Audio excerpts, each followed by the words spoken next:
How to fix PUBG Battlegrounds stuck on initializing. In this quick video, I'm going to show you how you can bypass this kind of issue if you're currently stuck on initializing mode onto your PUBG Battlegrounds. So first is to go into your Windows search and then type in run.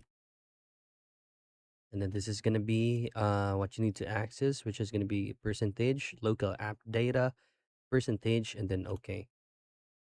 Now from here, click anywhere inside the box and then hit on the D keys on your keyboard and choose this folder right here. Double click and you're going to have to delete everything that's inside here.